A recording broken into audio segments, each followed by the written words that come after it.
Hello বন্ধুরা, good morning. তোমার সব কেমন আছো? আশা করি তোমার সব ভালো আছো। এই সকাল হয়ে গেছে, সকাল চাটা খাওয়া হয়ে গেছে। ওই জলখাবার খাবো এখন। 9:25 মতো বাজে। আমি একটু বাইরে বেরোবো, তাই একটু তাড়াতাড়ি পুজো সব খেয়ে নিলাম। দাদা এখন হসপিটালে ভর্তি হচ্ছে, দাদাটা দেখতে যাচ্ছি, তাই সকাল সকাল চান করে পুজো করে নিলাম। এই একটু বেরোবো জলখাবার খেয়ে। এতক্ষণ আমার মেয়ে আমার বলছি জলখাবার খাচ্ছে। কেমন লাগছে জলখাবার? কেমন বানিয়েছে আজকে? বলো, মুখে বলো। কেমন খাচ্ছ? ভালো বানিয়েছে? দিদুন কেমন রান্না করেছে? দেখুন, মেয়ে ভালো বল দিয়েছে, তখন নিশ্চয়ই ভালোই হয়েছে। আমি খেয়ে দেখি কেমন হয়েছে। এই যা খাচ্ছি। Good morning. এই মানে ছোট্ট ভিডিও। অবো তুমি কোথাও বলো, বল হাই। হাই করো, হাই করো। ওইখানে করো, এইখানে বলো।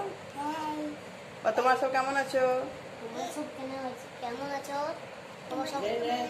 বলো, কমেন্ট করে জানাবে।